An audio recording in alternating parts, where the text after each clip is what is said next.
So the latest saga of the Wikileaks, who is going to be damaged most? You know, the Obama administration trying to do a little damage control, but some are suspecting this may not be so bad for the Obama administration because it may be Hillary Clinton who has the most to lose, and she could have been the one to knock off Obama in 2012 in the primary. Of course, she's saying now that she's not going to run for anything. This is her last public office, and I wonder if the Wikileaks had anything to do with it. Thought we would ask our next guest, Joseph Klein. Joseph, by the way, is a Harvard Law School graduate. He's a lawyer. He is also he's a correspondent, a UN correspondent for Front Page Magazine and Canada Free Press, and he's on the line with us. Joseph, how are you? Okay, and thanks for having me. It's my pleasure. So what do we know? Of course, we only know scant details what's coming out of the WikiLeaks because only a little bit of these WikiLeaks have been leaked. But what do we know so far about Hillary Clinton, and why is this so damaging to her? Well, you know, there have been three of these dumps of classified materials going back a year. Two of them had to do with the Iraq and Afghanistan war. The Obama administration really remained silent. It didn't talk about prosecuting Assange, the founder of WikiLeaks. It started to become an issue after this latest dump of State Department cables, about 250,000 documents. And Hillary Clinton, I believe, was just left twisting out in the wind when the day that the cables were published, starting in the New York Times about 10 days ago, she came out swinging. I haven't seen her this angry since the days of the vast right-wing conspiracy. Or since she was throwing lamps at Bill Clinton. Exactly. and she, she basically said this was a crime against the international community. She ratcheted it up. At the same time, President Obama hasn't said a word about it. That same day that the cables began leaking, he had a press conference and he announced a pay freeze for government workers, but not a single word. And he's had a couple of press conferences since concerning his so-called tax cut extension compromise. Still not a single word about these leaks. Meanwhile, last week I was over at the United Nations for a press conference given by our UN ambassador, Susan Rice. And you couldn't have had two contrasting perspectives on the impact of the WikiLeaks disclosures than between Susan Rice and the person ostensibly she worked for, Hillary Clinton. Susan Rice said, no big deal. It wasn't damaging relations with her colleagues. Her diplomats had absolutely done nothing wrong. They just are diplomats, in her words. They're not spies. And, of course, Hillary had the embarrassment of a directive that bore her name instructing our UN delegates and other foreign service officials at various embassies around the world to collect embarrassing, sensitive personal information on their counterparts, including Secretary General Ban Ki-moon. But Susan Rice, when asked how that disclosure would affect our relationship, which she's supposed to be steering on behalf of the U.S. with Ban Ki-moon, she said, "Oh, go ask Hillary." So I see that kind of a pattern here. And I'm not saying the Obama administration itself was responsible. Well, that was going to be my next question. But they're certainly not raising a ruckus about it, are they? They're not. They're putting up, Eric Holder out there a year later saying, let's prosecute Hillary, of course, doing her thing, but Obama's total silence. And I think that the political operatives see an upside that if Hillary harbors any ambition, depending on Obama's poll ratings in 2012, to mount a challenge, this could be an embarrassment for her. And whether she'll stay in the State Department till 2012 remains to be seen. But she's saddled with that embarrassing directive to spy on UN folks and other foreign diplomats, and of course the mismanagement of this State Department intranet, which allowed for this vast set of leaks. Well, could this be just the beginning? Is this why she's so mad? Because we've only seen like 250 of these 250,000 that are out there. Could this just be the tip of the iceberg, Joseph, in that we're going to see a lot more damaging information about Hillary coming out, and that's why she's so hot about it? I think that could well be the case.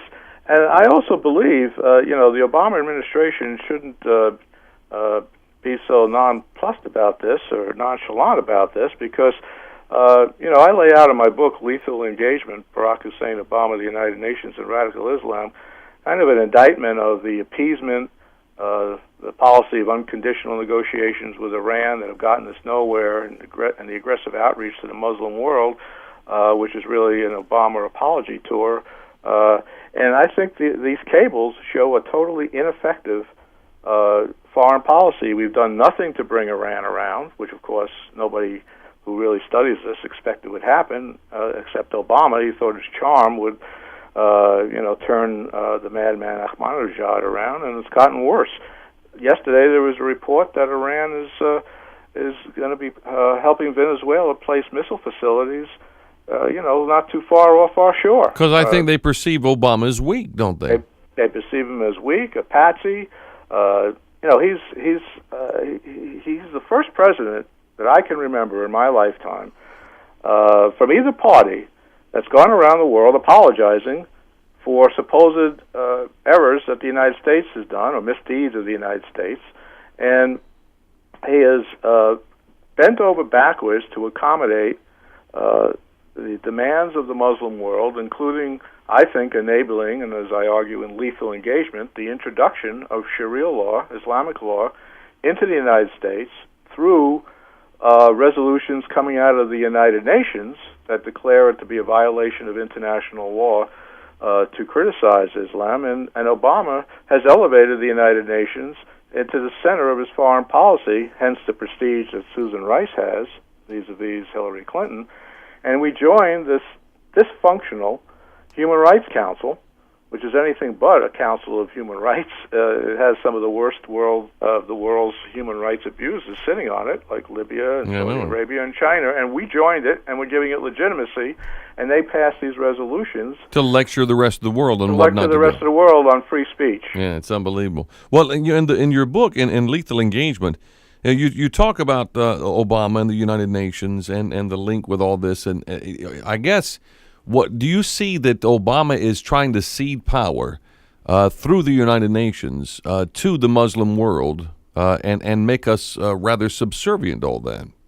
I think what he's doing is he's reversing a 200-year-old tradition of American exceptionalism.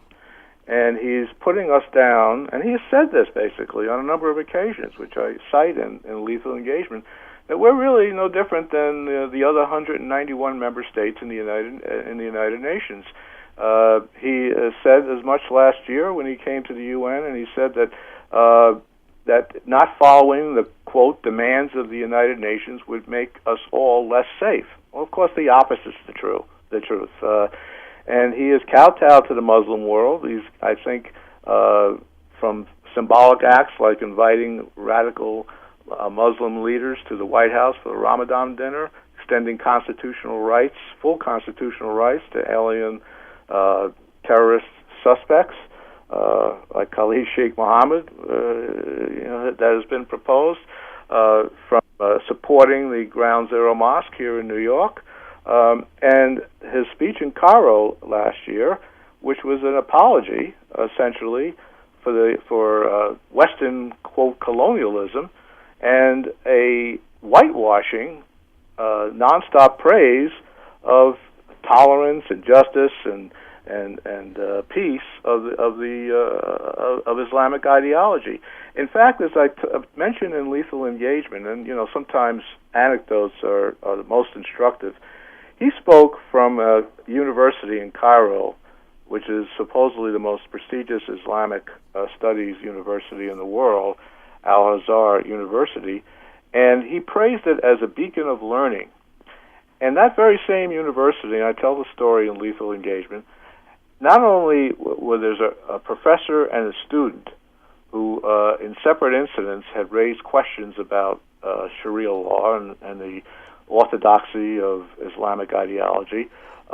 They raised those questions, and not only did the university kick them out, but they turned them over, the administrators turned them both over to the Egyptian police, who threw them in jail where they were tortured and spent several years in jail. So much for a tolerant religion, huh?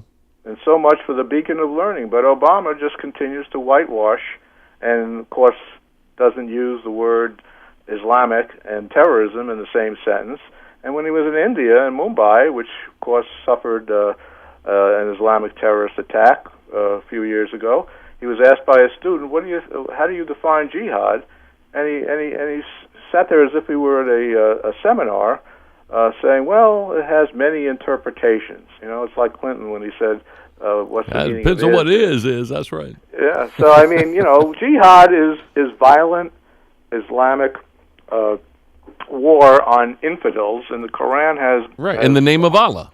In the name of Allah, and the Quran has more than 100 passages urging violence against infidels, especially Christians and Jews. Right. So how our president can just whitewash this and really kind of try to bring down our country to their level in his rhetoric is just beyond me.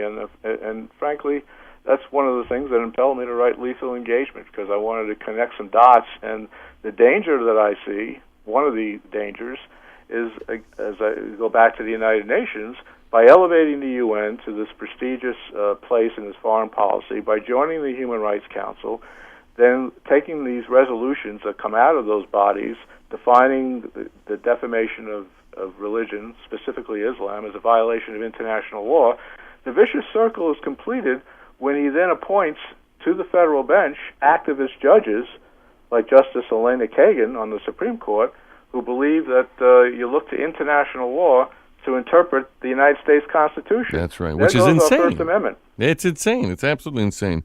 Well, appreciate your insight on this. Joseph Klein is a United Nations correspondent for Front Page Magazine and Canada Free Press, and his new book is called Lethal Engagement, Barack Hussein Obama, the United Nations and Radical Islam. It's now in bookstores and Amazon.com, BarnesandNoble.com, and everywhere else.